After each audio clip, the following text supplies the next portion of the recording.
तो बच्चों आज हम कारक के बारे में पढ़ेंगे। इसके लिए मैंने ये दर्पण हिंदी व्याकरण ले ली है जो कि कक्षा 5वीं की है। तो आइए देखते क्या है इसमें कारक में। तो इसमें सबसे पहला सेंटेंस क्या दिया है, देखिए, राम ने रावण को मारा, ज्योति प्रिया की बहन है, चीकू साइकिल से बाजार गया। उसके बाद देखिए नीचे क्या है, बंदर पेड़ पर बैठा है, यह घर नेहा का है, पक्षी आकाश में उड़ रहे हैं। यहाँ पे जो भी रंगीन शब्द हैं, रंगीन शब्द को कारक चिन्ह कहा जाता है। ठीक है, इसके बाद हम परिभाषा पर आते हैं। कारक की परिभाषा यानी डेफिनेशन पर आते हैं। क्या डेफिनेशन देख लेते हैं। देखिए, संज्ञा या सर्वनाम के जिस रूप से उसका संबंध क्रिया से जाना जाता है उसे कारक कहते हैं। आप ये डेफिनेशन अच्छे से देख लीजिएगा। और एक बात इम्पोर्टेंट है, हिंदी में कारक के 8 भेद होते हैं। तो आपको 2 चीजें याद रखनी पड़ेंगी। अब तक हमने जो पढ़ा, एक तो कारक की परिभाषा डेफिनेशन, और हिंदी में कारक के 8 भेद होते हैं। तो इसके बाद क्या है देखते हैं। इसके बाद हमें एग्जाम में पूछा जा सकता है कि कारक के जो 8 भाग हैं उनके नाम लिखो। तो हमें लिखना पड़ेगा, कर्ता ने कर्म को करण से के द्वारा संप्रदान के लिए अपादान से अलग होना, संबंध का के की अधिकरण में पर संबोधन है ओ अरे। तो हमें ये 8 भेद और ये जो विभक्ति चिन्ह है, ये विभक्ति चिन्ह हमें याद कर लेना चाहिए। तो इसके बाद हम देखते हैं एक्सरसाइज।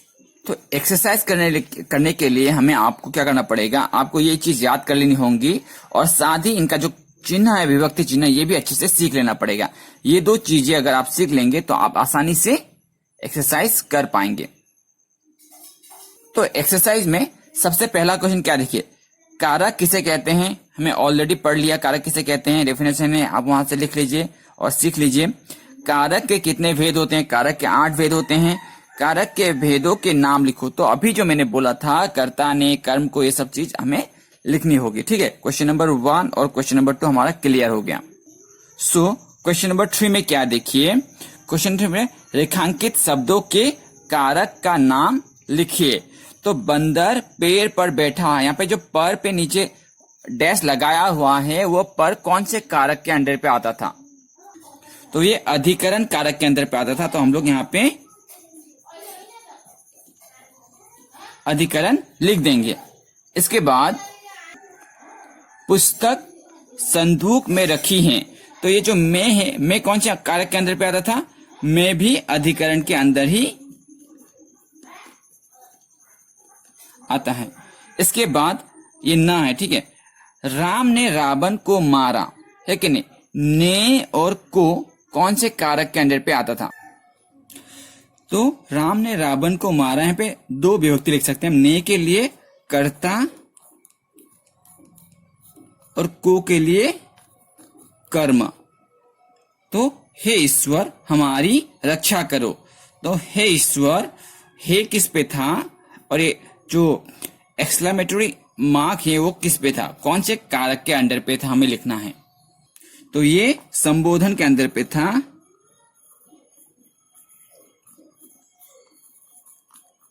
तो यहाँ पे हम लोग संबोधन लिख देंगे। तो इसका इतना ही था। अभी कार्य, उसके बाद देखिए, सही विकल्प पर शुद्ध का चिन्ह लगाइए। यहाँ पे कुछ हमें आंसर, एक क्वेश्चन के लिए 3-3 आंसर दिए गए हैं, हमें जो सही है उस पर टिक लगाना है। कार्य को करने वाला क्या कहते हैं, करने वाले को क्या कहते हैं। तो कार्य को करने वालों को हम लोग कर्ता कहते हैं। कारक के कितने भेद हैं, कारक के 8 भेद हैं। अधिकरण कारक का विभक्ति चिन्ह क्या है, अधिकरण जो था, अधिकरण का विभक्ति चिन्ह क्या है। अधिकरण का विभक्ति चिन्ह में होगा, लेकिन ये जो में स्पेलिंग रॉन्ग लिखा हुआ है यहाँ पे, ये ऐसा में होगा। इसके बाद पेड़ से पत्ते गिर रहे हैं। तो से किसके अंदर पे आएगा, देखिए से के लिए से हमें 2 बार मिले थे। एक बार मिला था करण पे और एक बार मिला था अपदान पे। तो पेड़ से पत्ते गिरे हैं, तो पेड़ से पत्ते अलग हो रहे हैं कि नहीं। जब भी अलग होने के मीन पे हम लोग से का यूज करेंगे, अलग होने को समझाने के लिए से का यूज करेंगे, तो वो अपदान के अंडर पे आएगा, तो हम अपदान लिख देंगे, अपदान लिख देंगे। तो इसके बाद देखिए हमें यहाँ पे कुछ चित्र दिए गए हैं, तो इन चित्र में देखिए हमें विभक्ति चिन्ह लगाकर हमें पूरा करना है वाक्य। तो पहला वाक्य क्या देखिए, पहला वाक्य है मयंक खाना खाया, तो हम लोग लिखेंगे यहाँ पे मयंक ने खाना खाया। जंगल शेर का राजा है, पेड़ से पत्ते गिरते हैं। तो इसके बाद हमें कुछ फिल इन द ब्लैंक्स करना है। तो देखिए हमें आंसर दिया ही गया है, बस वहां से हमें कौन सा सही होगा वो सिर्फ लिखना है देख देख के। पुस्तक मेज, यहाँ पे क्या होगा, पर, मेज पर रखी है। मुझे अपनी माता के लिए और ये मैं सॉरी, बच्चे बाग में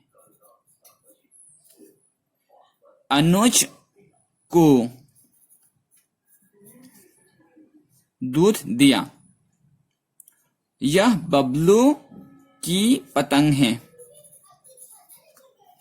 तो आज के वीडियो में इतना ही, और कारक के ऊपर मैं और एक वीडियो बनाऊंगा एक आसान ट्रिक के साथ, जिसके सहारे आप बहुत ही आसानी से कारक को पहचान पाएंगे।